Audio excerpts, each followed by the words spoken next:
தமிழகமெங்கும் கிளைகள் கொண்ட Annamal institute of hotel management and hospital management படிப்பில் சேர்வதற்கான அட்மிஷன் நடைபெறுகிறது. இறை தூதர் இப்ராஹிம் நபியின் தியாகத்தை நினைவு கூறும் பக்ரீத் பண்டிகை தமிழகம் முழுவதும் இன்று கோலாகலமாக கொண்டாடப்படுகிறது. பள்ளிவாசல்களிலும் ஈத்கா மைதானங்களிலும் ஆயிரக்கணக்கான இஸ்லாமியர்கள் சிறப்பு தொழுகையில் பங்கேற்றனர்.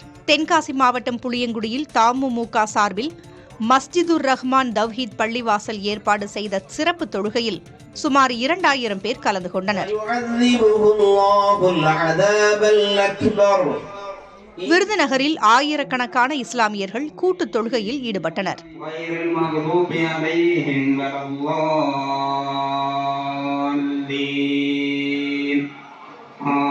கடலூர் மாவட்டம் நெல்லிக்குப்பத்தில் தொழுகைக்கு பின் குத்பா பிரசங்கம் நடைபெற்றதுடன் ஏழை எளிய மக்களுக்கு குர்பானி வழங்கப்பட்டது.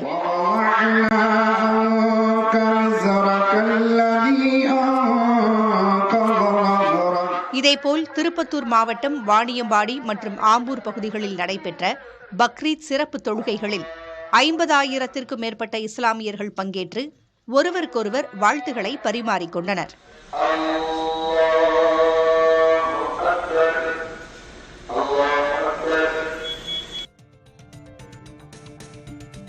பக்ரீத் பண்டிகையையொட்டி நாடு முழுவதும் இஸ்லாமியர்கள் சிறப்பு தொழுகையில் ஈடுபட்டனர். டெல்லி ஜமா மஸ்ஜித்தில் நடைபெற்ற சிறப்பு தொழுகையில் ஆயிரக்கணக்கான இஸ்லாமியர்கள் பங்கேற்றனர். மத்திய பிரதேசத்தின் போபாலில் பெருந்திரளான இஸ்லாமியர்கள் ஒரே இடத்தில் கூடி தொழுகை செய்தனர்.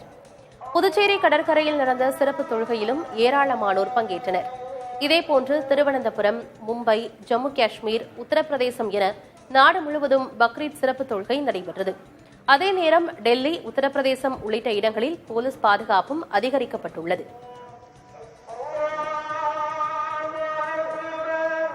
தமிழகமெங்கும் கிளைகள் கொண்ட Annamal institute of hotel management and hospital management படிப்பில் சேர்வதற்கான அட்மிஷன் நடைபெறுகிறது.